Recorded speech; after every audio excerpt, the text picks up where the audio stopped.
Why the fuck should you care about Israel as an American? I'm doing a series on the real reasons why it benefits you as an American to support our allies. But in this video, I'm not going to bullshit you about the normal, they're a democracy in the Middle East and we have shared values. I think that those arguments are so widely used, yet simultaneously ineffective, because those were the predominant arguments used when the United States, like in the post 9/11 period, when Israel was simultaneously going through the Second Intifada. And a lot of our political establishment got involved in politics because of those events. That being said, those of us who are younger, who don't remember those times as much, or are kind of disillusioned with the Iraq War, like a lot of GWOT veterans, those arguments repel people. They're not the only reasons why we support Israel.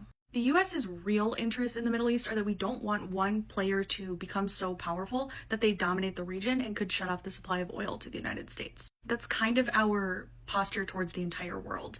We are the only solely dominant power. There's a lot of benefits to you as an American that we remain the globally dominant hegemon. I actually really agree with the John Mearsheimer assessment that we are the only regional hegemon, but there are no other regional ones, which makes us the de facto one. But if one Middle Eastern power becomes so dominant that they can either really ramp up the production of oil, making oil barrels go below $50 or $60 a gallon, then that would make all American oil companies ineffective. We'd have to lay everybody off because they wouldn't be profitable. Or on the flip side, if they stop producing, that could drive oil barrels up to $500 a gallon, which would cause shortages and massive inflation. OPEC countries already did a blockade against the West once in the 1970s. We don't want that to happen again. So there's kind of two ways that we can prevent one power from becoming so dominant in the Middle East that they can shut off the supply of oil or overproduce it. We can take military action against powers that are becoming too powerful ourselves.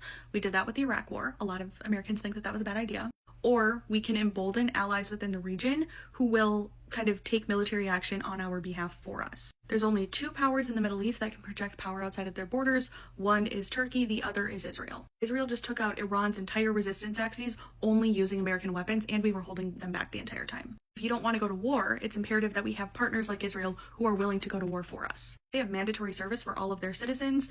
They spend 5.5% of their GDP on defense versus America's 3.5%. They're incredibly effective. And on top of that, they're great marketing for American military systems, which means that more countries are going to buy those systems for us, which creates more American jobs. Even with the defensive aid that we give to Israel, that creates American jobs. In Israel's latest war with Iran, they basically showed the world how much better American systems are than Russian and Chinese ones. And they provide us with unparalleled intelligence to help us keep ourselves safe and protect ourselves. So that's kind of the realist argument for why we should be allied with Israel. Not to say that the other arguments are not important, but this is why it's strategically advantageous for us to be allied with them.